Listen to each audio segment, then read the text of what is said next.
camp clear with Reyna and Tyrande compared to the Arthas and Whitemane we're seeing from Miracle. They haven't even finished their fortification camp. They're rotating up to try and fight over this support camp, which is going to be taken by BTG. Too slow of a rotation from Miracle. Yeah. A fantastic start for Beyond the Game. It is a huge victory here, and we also see a very interesting choice in the fact that Miracle was willing to commit to the biotic emitter. They knew they were late, but they were not even willing to all in and finish the remainder of the camp on bottom, and that is, again, like the laning situation. Though it isn't the biggest setback, it's one of those split choices where because they failed to commit in one direction, they didn't commit anywhere. And if Miracle keeps this up, I don't know if they are going to be able to remain on the same level of experience. They knew the camp wasn't going to be stolen because they could see so many members of BTG in this doing that fortification camp.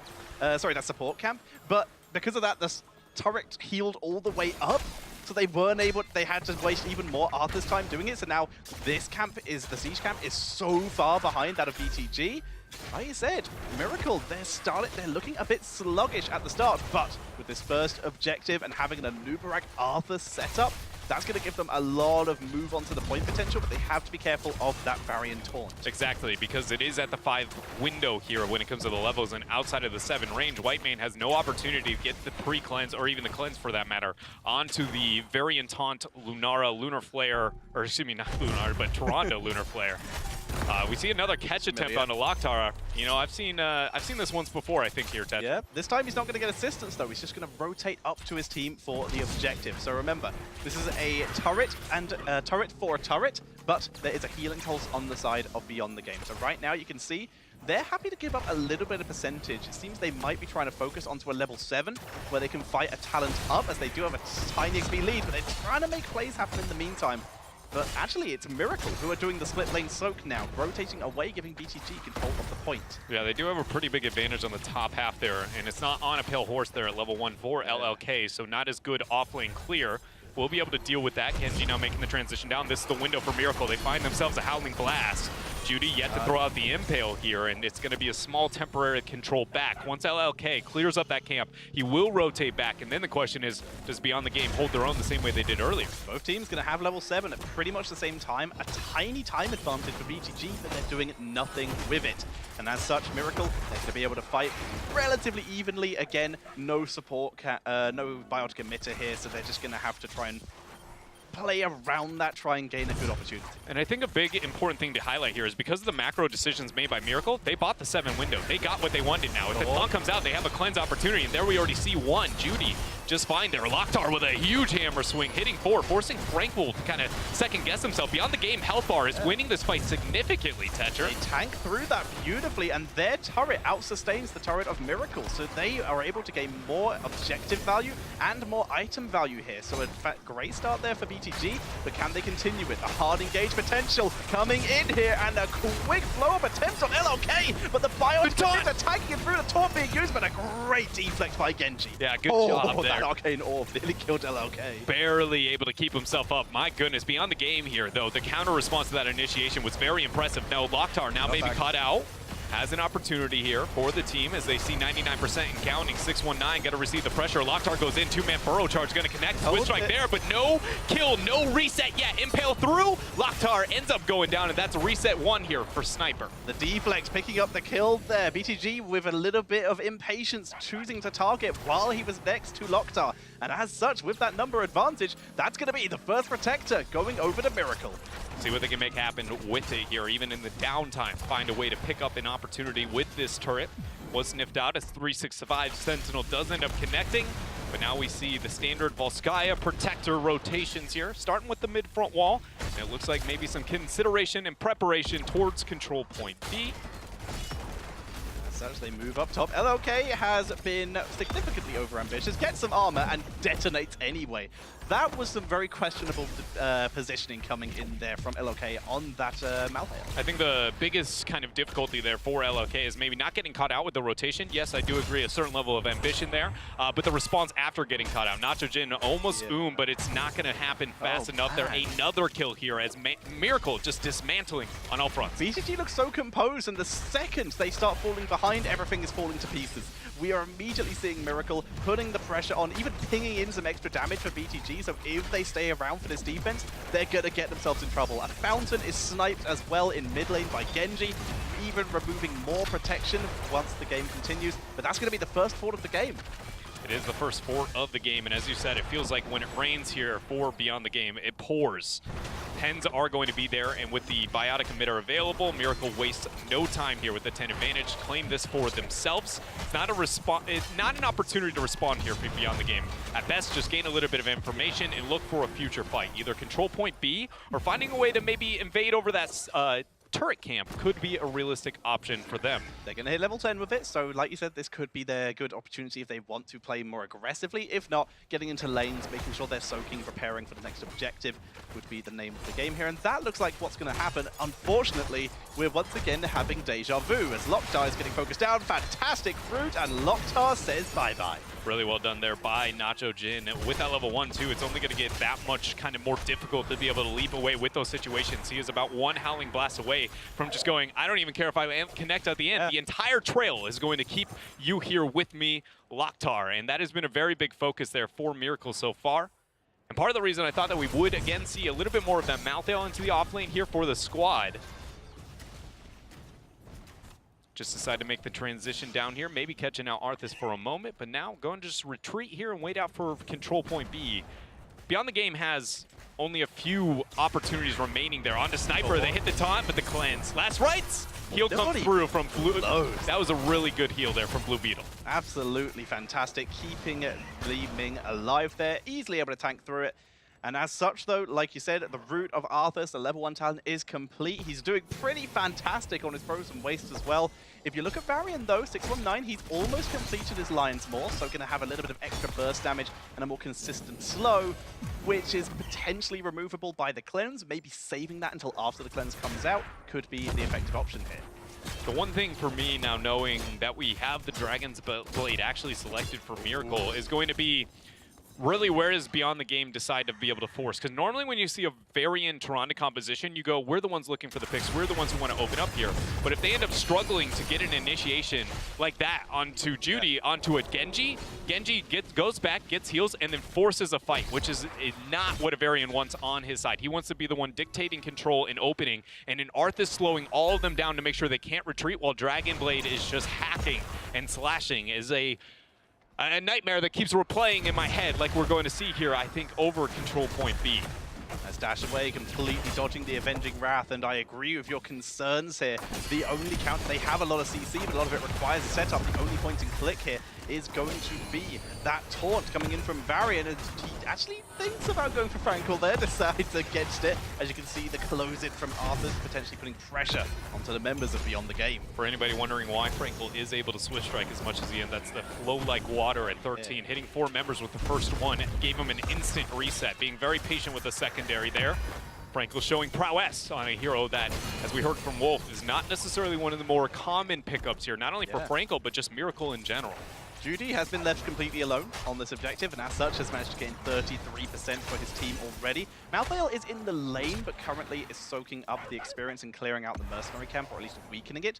But now BTG, they rotate in, force Judy back, but Judy is very comfortable just to wait for the rest of his team, and they're even going to get a support camp. They have a level lead. It is risky because it's even talents, and everyone is here for BTG, but they feel confident in their team fighting skill, and they're going into the taunt immediately drop with a quick cleanse coming out.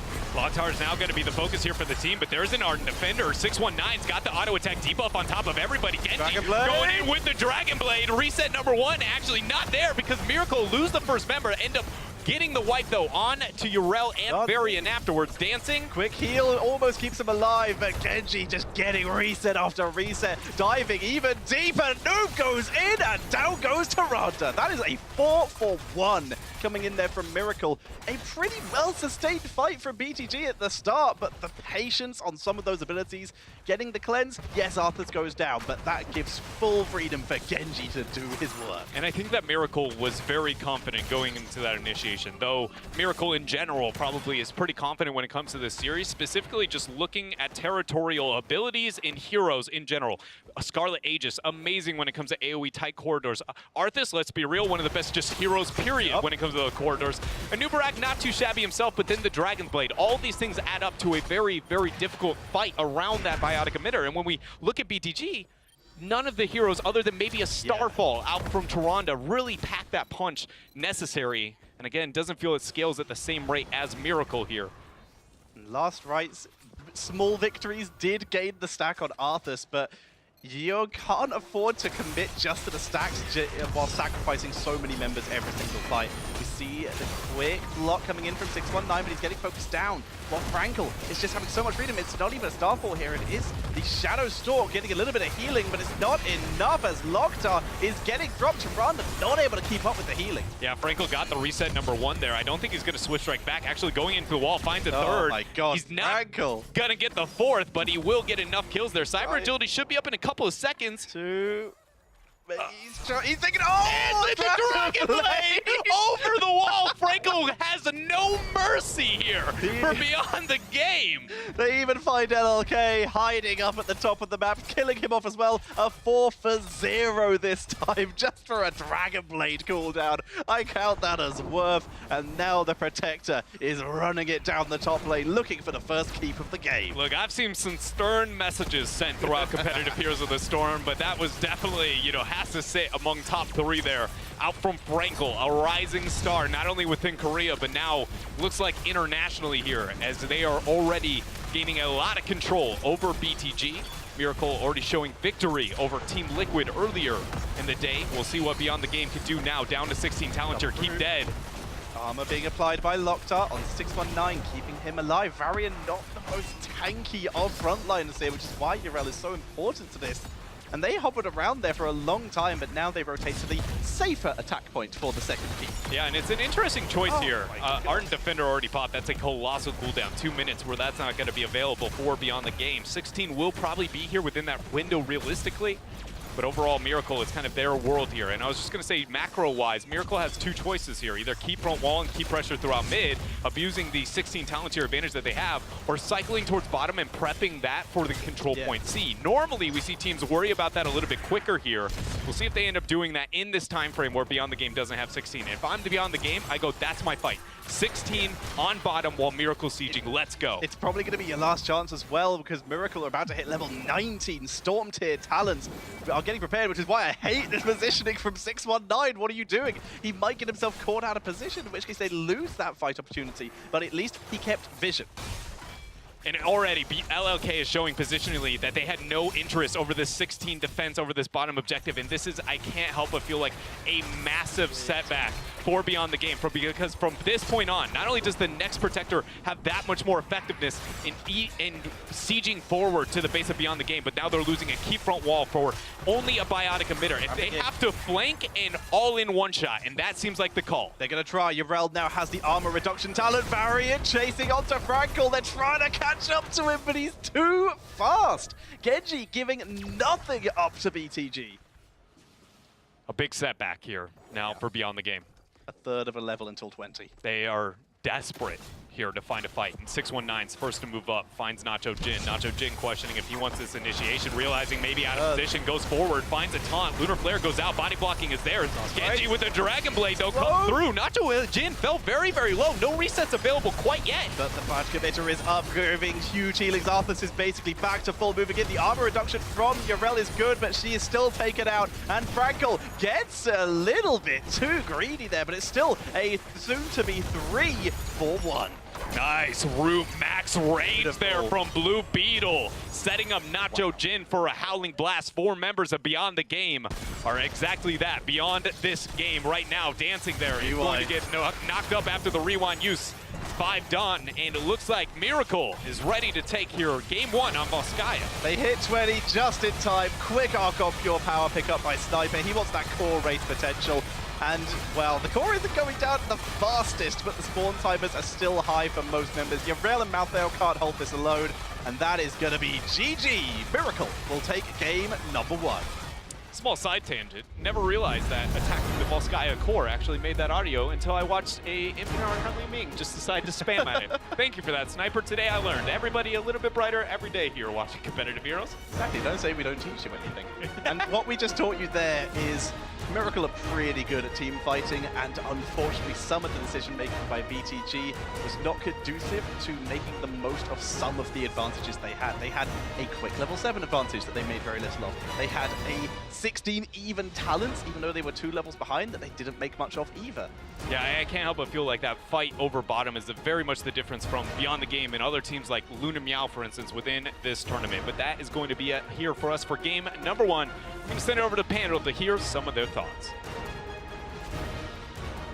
Well, Wolf, Frankel may not have played a whole lot of Genji during Phase 2, but that did not matter at all. I had a big old grin about that Dragon Blade. That was fun. Yeah, that was a pretty amazing moment. I think everyone's going to remember that one for the days to come. Frankel's been playing Here's the Storm since the very beginning. He's never really found success on any of the teams he was on, unfortunately, until this one. So it's really exciting to me, since I've been casting him since OGN Super League, to finally see him come all the way here to BlizzCon, be on this final stage, and be able to impress on a hero again. He hasn't played that much this year. Yeah, and BTG, they started out early looking pretty good. They had a game plan, but it felt like they couldn't get some kills early on, and there was some antsiness there. And it's kind of like when Miracle played versus Team Liquid. People drop low, but then you don't quite get those kills, and then you're forced to feel like you have to keep fighting and keep trying to get something. And what is it? Is it just amazing teamwork that Miracle has that's able to enable these situations for them? I think the Mouth L pick could have been different, but at the same time, it was a lot about the teamwork of Miracle. It's something that we just heard from Tetra. He's like, they're really good at team fighting. Well, guess what? Their team fighting is full of teamwork. We're actually going to take a look at that replay, because while the Genji, Dragon Blade, all that stuff was cool, that's icing on the cake, as we're going to take a look at this fight, because how it really started was actually from the support position. Oh, yeah. And the key focus here is going to be Blue Beetle. Now, just keep an eye on him, because there's a lot going on in this fight. Don't get me wrong, there's a lot going on. But he's actually going to land a root here in just a moment, and that's where things really come in. And the moment he lands this root onto Locktar, look at how everybody swarms, okay? Sniper's like, let me go. Judy comes down. So Judy's going to follow up with a root here of his own. Sniper comes in, lands a huge combo. Nacho Jin's like, hey guys, can I play too? He's like, okay. And that's going to lead to a lot of damage. And then this is when the kills are really going to start coming in. Frankel, that's kill number 1. We're going to, you know what? We're going to go ahead and chalk that up on the board, because we're going to move forward here. And Frankel's like, look, I know you guys got this taken care of on the back. You know what? You don't quite have it, but what I'm going to do is I'm going to use it to my advantage, because what he's going to do in a moment, he's actually going to get a reset on his Swift Strike so that he can move forward again. So he goes through, gets that. Another root by Blue Beetle here will capture another one. Who says supports can't make plays? And that's going to allow Frankel to go in. Good teamwork. Sniper follows up. Frankel's really disappointed at this point. He said, I wanted another reset. So this is where the fun begins. Here we go. And that's where it ends. No, I'm totally kidding. I'm totally kidding. Gifts that end before they're supposed to. Look at that blade. That's a straight got him moment Yeah. Oh, right there. yeah. And you know, nice play by 365 there, actually. If he had not hit that Lunar Flare, then he would have gotten the kill and had to use the Dragon Blade as well. Yeah, I mean, but that's one of those things where you use the Dragon Blade, you instantly hit your keyboard, press enter, type hashtag, and type worth. Yeah. Miracle wins game 1. We'll see if BTG can bring it back to get a 1-1 after a quick word from our sponsors. 2018 HGC Finals are brought to you in part by Republic of Gamers, Corsair, T-Mobile, Samsung SSD, and NVIDIA. Beyond the game now with the choice of first pick or another battleground. Volskaya Foundry was their choice. I think we'll continue to see in this group stage a lot of battleground picks. Is that what you guys expect here? Yeah, I think especially when you're looking at regional metas differentiating themselves so much from each other at this point, you want to play a map that suits your playstyle, because if you're just trying to play your playstyle on a different team's map and it doesn't suit your meta as well, then what are you really trying to do, right? So I think we'll see that a lot, especially from non-Korea regions, because Korea is kind of still playing not like a special different meta, just an old meta at this point. Well, we are going to look at the battleground pool, and I'm curious to see what we can get. We're going to have BTG getting a first pick, so Miracle's going to take us to Towers of Doom. Not a huge surprise for them. Yes, exactly.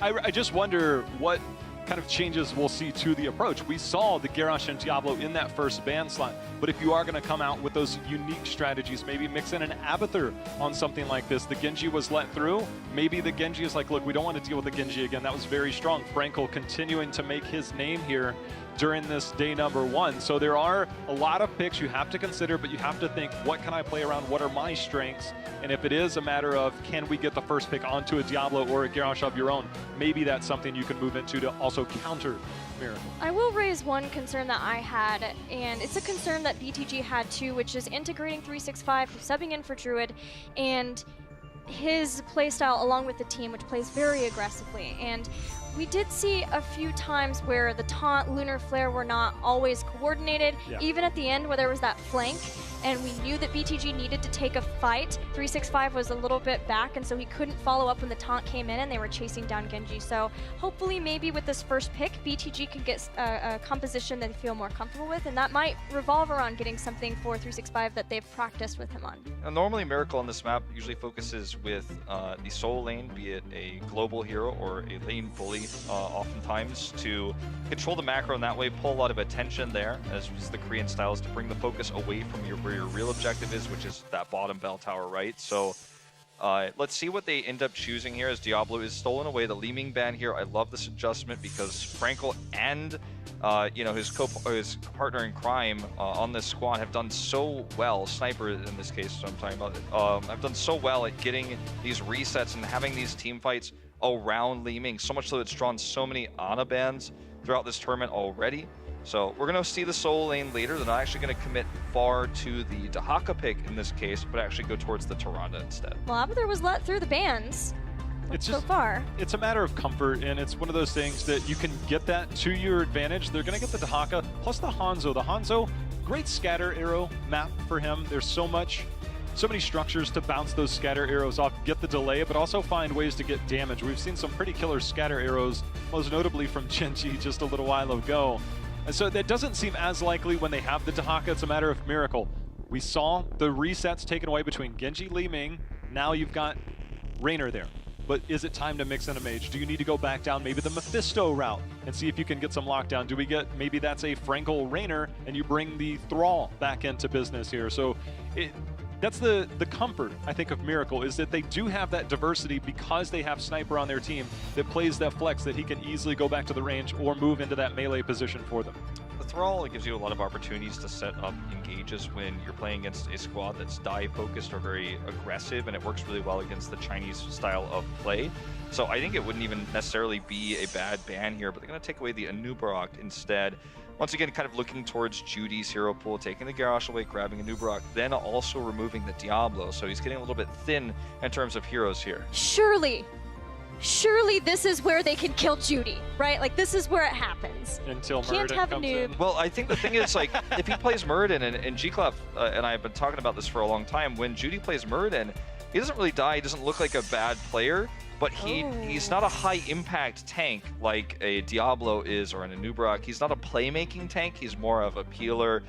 Can be if he dives into the backline, but that's not the style of play for Muradin and Crit, outside of Honkono, of course. But he will be playing Tyrael, which is, again, quite a rare pick for him. I feel like a lot of things we have to give the caveat, like a little asterisk, except Honkono. Yeah. So is this going to be a Thrall for Nacho Jin? Do we expect Sniper to be that, and then Nacho to be on something maybe a little bit stronger in the front line, as we see Phoenix and Malfurion round out the draft for BTG? I think it's tough to say. You know, there's those options. You know, you can run something like a Malthael here against the Diablo, works well with last rites, does the extra damage. Diablo kind of wins the matchup when he's up there against the Dahaka. But you can otherwise obviously put Thrall up there and look for some more damage. They're going to take a third option here with the Arthas, which is very strong at you know, basically peeling and getting into the back line there, eventually wearing down Hanzo, because Hanzo Phoenix, not a ton of burst damage with that. You can kind of slowly get on top of them if you've got proper support, and then eventually wear them down. I think the comfort, though, in that draft is that you have the Diablo on the front line, can survive very well in that, get very good value out of that Fire Stomp to sustain in that. But then who's really going to be that hard interrupt? We've seen Salvo take a huge step back in all the Phoenix nerfs, longer cooldown. There are roots. unless you're going Judgment, you're not stunning out of that. But it's a matter of getting the root, getting the follow-up, because it has to be a root from Arthas or Thrall followed up by that Lunar Flare to really get the lockdown potential.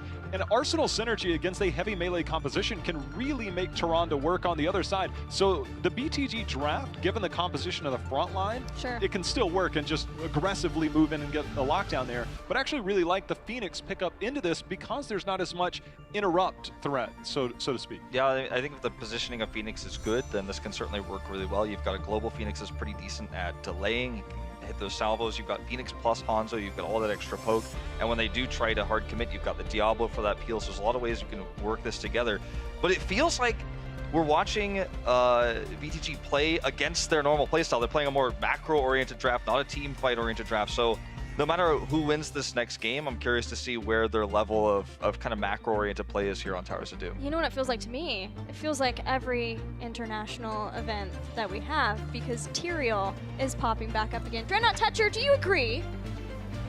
I do personally quite like to embrace a bit of justice from time to time, but in this case, like they said, the Arsenal synergy and the positioning from the Phoenix could be really important here. Yeah, it is a pretty interesting comps from both sides here, but you know, I can't help but feel like after we got in game number 1 here, I'm leaning a little bit more towards the side of Miracle. It's the Tyrael is something that I'm always a fan of. I think meta-wise, he fits better now than he has in a long while, as long as he's not stuck in the off lane, being that, you know, kind of solo clear, not enough wave clear for that. But beyond that, he helps a lot with that cross supporting that is very viable right now. Absolutely, and of course we have the situation of Sank being a good counter to the Purification Sabo here. Here we have Frankel, Nacho, Jin, Miracle. They were so solid in the last game, and I do like the Arthas Tyrael. It's very beta kind of better, and I'm kind of enjoying it. Yeah, I love it. You know, kind of homegrown, if you will, for me. 365, though, is going to be here on the Malfurion. We got Dancing on his Hanzo, 619 on the Diablo, LLK repping that Phoenix, and Loktar on his Dahaka here. It is BTG. Curious that we're seeing currently Thrall holding his level 1. This is not the most traditional. Map for the red talent, but in this case, it is going to be Echo of the Elements. No extra damage burst here. Nobody getting a little bit too wild here. 619, interesting choice there. Actually flanking from below, ends up eating a Lunar Flare, but the drag afterwards onto Nacho Jin. Great job being able to make it out from that. Highlighting specifically Blue Beetle there with his level 1 is the reason he was able to survive that initiation. Celestial Attunement, wonderful talent for especially this kind of comp. You're against Diablo, you're against Dahaka. Only thing it really doesn't affect is Malfurion, as it only removes stuns and silences, not roots. And 619, you know, might have had the idea there to try and Shadow Charge the minion because Thrall was just out of range, and then maybe be able to get into overpower range because you technically go a little bit farther than maximum Shadow Charge. But if that wasn't the intent, a bit of a misclick there and something that has to be, you know, kind of worked on here if they're going to have a shot here on towers against Miracle. But for now, they are keeping up reasonable amount of macro pressure, even looking towards the Sappers after gaining that advantage on bottom. LLK, the one playing this Phoenix. I personally might have expected Dancing to pick it up, as he is well known for the hero and also just for his micro in general. But LLK so far is getting pressured. The Prince is not surviving, but a quick smite. It was a situation of just which ability is going to kill me here. Which one's off cooldown first for Tyrael? Yeah, I was going to be like, is it the Eldruid? Is it the smite? Everybody can make it over the wall here, and all I know is that after these first 2 games between these 2 teams, Miracle is not a team that you can rely on being safe behind your own wall. That is now the second time that they are comfortable getting a kill beyond that. Dancing, trying to draw to the Lunar Flare, able to find a natural agility out there. Thrall not going to hit the lightning to get the kill. He's tapping, and he's just going to be fine. Yeah, Dancing stays in lane. Phoenix has returned. He's back in lane as well. So depending on how much BTG can delay Miracle here, they might get an extra wave of XP. They don't dismount Judy, though. So Judy, he's being chased by Diablo, but should make it via Eldra's Might into the lane to get most of the minion wave. Another gank attempt here on bottom. Roots not quite where desired there for 365. It's one of the more difficult kind of placements, heroes, when we look at the 1-2 punch of the Diablo overpower into the Roots, because Originally, you need to put it at the base feet of the Diablo directly behind wherever he's going to Shadow Charge. Talking about being behind the Diablo, that's a whole lot of Miracle as they find themselves another kill here on BTG. Yeah, pick him up. Making up for the little bit of misplay by Frankel, who knocked Hanzo out of the Tyrande stun. But in this case, easily able to pick up that kill, and they immediately move on to Sappers. After already doing a fair amount of work to the bot lane of BTG, they now want to put this extra pressure on and commit multiple members down here, because of course they already have Arthas up top lane to just do the one-for-one trade out. Sniper's going to go ahead and start things off here for Miracle, interrupted there by 365. Arthas actually interrupted his channel up on top there for a small moment. Interesting decision there as we see the even trade up above. Sniper starts channel number 2. Do we get a brush stock? Not yet, as we see Lokhtar kind of hovering there. But look at this, Arthas quick to make the transition down. Lokhtar, one of the first heroes we ever saw him play on this role, is the Dahaka at the Eastern Clash. His first time playing this role in general. Looks a little shaky there. Let's see how much has he improved. The Sonic Arrow interrupt. Quick engage onto Frankel. But the Celestial Attunement once again shutting it down. That was a good job there out from him as we see Lokhtar coming in with the brush stock. Drag gonna connect there onto Judy. Shadow Charge afterwards. Sniper now maybe gonna be the focus. Two-man Lunar Flare out from Blue Beetle. And Nacho Jin with a big old flank here on that Arthas is going to stop, halt, if you will, the retreat of Beyond the Game. 3 for nothing here over that great initiation, and Blue Beetle is just raw Lunar Flaring all over the place this game. And his Celestial Attunements, I'm pretty sure he's now interrupted every single drag of Dahaka. Nothing has been going right for Lokhtar so far this game, and it's all down to that level 1 of Blue Beetle. He is just schooling him right now. Very good job there. And Miracle taking the window of opportunity with the kills that they've been able to accumulate to make sure they get the macro pressure, because that is one of the biggest downsides, I think, typically when we look at Tyrande compositions, is usually they have some kind of lack of macro, or not necessarily enough macro to boast about, if you will. And so you usually go, if we can't get these kills, or we don't find a way to get mercenaries in the downtime, then we really aren't finding ways to compensate for some of the struggles here that we see. With a talent advantage currently, Miracle keep control, but the question is how long will they keep this going? BTG will hit level 7, but it's level 10 that is now the target. The next objective will be up before that is available, so this is going to be BTG's next chance to begin to make a comeback. Right now they're doing a good job soaking experience, not actually missing that much as they already pushed up mid, so they're not missing much there yet. So it's pretty okay soak-wise, and they're actually going to try and grab it a little bit of experience, but the route just short on timing. It's very difficult to be that Malfurion in this type of situation, to understand when to... It's mainly, is he shadow charging into a wall, and then if he does, is he going to instant overpower or not instant overpower? And again, if you're a pixel off, it is usually a very easy retreat there for the squad. 365 hoping to be able to clean that up with 619. You would like to think, you know, with that many numbers, the calculations going on up in the head there, that we would be able to find a way to get one of these to connect, and I believe we may get that here. It's 5 seconds out from the next ultimate. Level 9 just hit for Miracle. It's still a level advantage. They get the root this time, but Tyrael just Eldarin mites away. And Nacho Jin, he's just walking through this backline, but he's managed to get himself a bit isolated. Raider going to come in, quick knockback, but it's not enough. Nacho Jin, take it out. Nacho Jin going down is a huge setback here. Now the focus going on to Tyrael. Judy not able to kite away. Phoenix with the lax splash there finds a way to get the kill. Burrow, or charging down below there is going to be Lokhtar to dodge out the Tyrael passive, but Malf starts the channel, and look at that. Nice job from LLK wearing the Sentinel. Shots acquired by BTG. Nicely done. Quick turnaround here. They're going to hit level 9. Now they're just under half a level behind. It's not the worst position, but we start to see where BTG begins to show their style, where they get these 5-mans and are able to win on positioning. But they haven't been able to get that so far. This is the first time we've actually seen them do it in like the last 2 series we've seen them. But so more to come, hopefully BTG, but right now they're still a little bit behind, and level 10 is just about to be hit for Miracle. Yeah, and those combos are big setbacks within the levels 1 through 9, but they're even bigger when looking post 10, mainly because the wombo combos that are available between some of the heroics after that initiation, especially when looking at Diablo, if you find that follow-up, APOC and Lightning Breath are very, very successful within that situation. And you know, now knowing that we have the sanctification for Miracle, any slip-up is suddenly kind of exploited that much quicker and that much greater here. The magnitude escalating very quickly on the side of Miracle.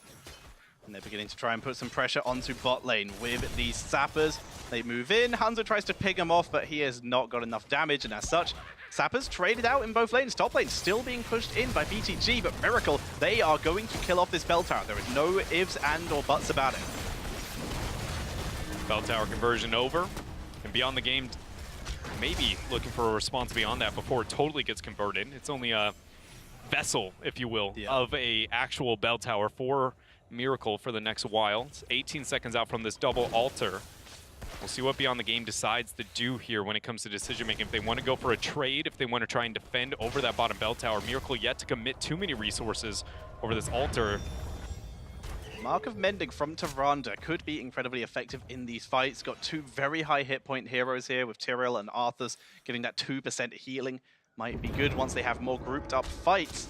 But in this case, a simple trade, 1 for 1 is all that we will see, but of course, that is 2 less shots for BTG, having lost their bottom bell tower. Now the sappers are going to be respawning here after the next cycle, and that is when we see those kind of trickle-in shots happening. As you said, Raynor has already got those going here for the squad of Miracle. When those are picked up, I don't believe we have a while until we got the second sappers on the side of BTG. And this is a small window where BTG need to chip at this fort. They see it picked up on the sappers. They have one more wave to be aggressive, and then from that point on, it is defense, defense, defense. And let's look at this. They don't exactly have the best objective siege potential. Hanzo, who's usually so good at sieging onto heroes with Scatter Arrow, that doesn't affect buildings. He doesn't have that extra damage here, so they're very reliant on Phoenix, who's had to rotate up. Eats a Lunar Flare, but he is still alive for the moment. And the sappers beginning to march in here. You see 619 hovering this wall of death, hoping somebody steps too close so he can overpower Shadow Charge in. Root thrown down to zone off there by 365. Looks like all the sappers are going to be cleared here by Beyond the Game, but Miracle clearly controlling here the middle part of this game. They have full control. Arthur's just completed his level 1 as well. The Frostmourne hungers. Arthur's, Diablo finds a stun, but a quick sanctification turnaround here. And the salvo gets almost no damage. A sundering though, they want 619, but there's immediate turnaround with the Dragon Arrow. And the isolation along with the drag afterwards. Judy has nothing left. El Druin out, and now we see the Lunar Flare connecting. Locktar has the opportunity to dodge there. Gonna opt out of that one, and BTG find a way to get a counter kill over that initiation for Miracle. That was lovely. Trading abilities for abilities there. We saw the immediate engage coming from BTG. Sank shut that down. The turnaround play, the salvo does nothing because everyone's too healthy, but immediately we see that lightning breath, the Dragon Arrow turnaround. Great play coming in for BTG, actually able to take a small kill here, and as such, they're on even talents moving into this objective phase, trying to gain a good angle. And though it was a really good job by BTG, I would also argue that I think Sniper a bit too ambitious there with that last thundering. After the Sanct went down, that was good. Counter initiation, good. But with that close to the wall of death, seemed a bit too much here as we see the combo go down on a Nacho Jin. Lunar Flare is out. Army of the Dead going to be popped. Sniper is the one popping Locktar right there. There's the first kill in 619, trying to creep and crawl away, but Nacho Jin is saying nigh, stopping this advance here as we see the cleanse coming through. Dancing also with Danger, he's being chased up above. He gets sniped away, and they're not able to finish off Nacho Jin, making that a 2 for 0. And Miracle will pick up yet another 5 shots. Al comes out trying to snipe him on the back line, but it's not going to happen. As you said, 5 shots here, leaving the core of BTG down to 18. It's double sappers available on the bottom half, but Miracle not interested, saying, I got 4 shots up here. That's a couple questionable shots down below. Let's take what we can get for certain here. Now, beyond this point, what do we see when it comes to the macro choices out of Miracle? Because they're so far ahead in experience and in shots that at this point, they can give up some major altar phases or even bosses if we find an opportunity for it to respawn. But right now, all they need to do is to keep this bell tower alive. They move down, send everyone here, don't even need the objectives yet. LLK is going to get absolutely bodied here. They interrupt the teleport. Tranquility is just dropped here. Isolation is dodged by Miracle. Yeah, great job there by Miracle, and the Lunar Flare coming through again. Locktar might have a drag here. Frankel getting confident, and you see Judy there questioning his decision-making for a moment with that opportunity to be able to teleport back, and that is because of that drag bait. Yeah, he has that ability as well to, as you just pointed out, to teleport back to his original point, the Sword of Justice. His level 13 talent allowing him to do that, keeps him safe, allows him to rethink his decisions, as you've so gracefully put it. I think the, for anybody who's never seen this talent or doesn't know how it functions, if you've ever seen a Zeratul wormhole, it's kind of like that. Not the exact same, maybe Mephisto teleports. I think you get the idea here. We got 30 seconds on that triple altar, and 16 is eking closer here for Miracle. BTG, honestly, this defense over the Sapper might be the best fight they're going to get. Otherwise, it is triple altars, down 16 Palantir, and down at Bell Tower. One Zapper already makes it in. Arthur's joining as well, making this a 5 versus 4. The Sappers make their way in as 619 ate far too much damage. They couldn't afford to fight this. So what do they do now here? Rotations to top right. Tahaka is going to go ahead and start that. Oh, wow. They actually thinking of contesting top left? I mean, 16's not here yet. They have 5, whereas currently Miracle have 4. Dragon Arrow! It hits Thrall. They're going to try and die. There's Lightning Breath coming out. Where is the salvo? No, everyone's already disengaged, but now Blue Beetle is on the way. Sundering and sank here. That's not a good angle. The Sundering was definitely necessary, but I think the Sanctification a bit too optimistic. Shadow Charge coming in. Nitrogen seems to be the focus. Salvo goes down, but Dancing on the backline gets sniped by Sniper himself there. Locking in and aiming that one. Burrow down. Locktar just buying time. What seems like the inevitable end up concluding there as he goes down. And now there is 5 shots that remain on the board. But Miracle, they want them all. They want more. They want the core. If they get this, that is going to be a potential 6 shots onto the core with currently only 619 and LLK alive. They're going to have to put on the defense of their lives. They have to delay this for a couple more seconds. The tunnel is open. There is a way for the rest of BTG to get here, but they've got to fight into a 16 without dying beforehand. They've also got to get there now because Blue Beetle is going to end the game. And that is game number 2 and a solid 3 points going over to Miracle. BTG once again having a couple of moments where they had an opportunity to possibly recover in the game. And I feel like looking at games 1 and 2, a better performance coming out from BTG. And honestly, it seems like all the Chinese teams, game 1, trying to find maybe some comfort, but then going into game 2, definitely see the adjustments to make up for that. But in the end, it is Miracle here, a little bit too strong of an opponent. They're looking very solid, Miracle.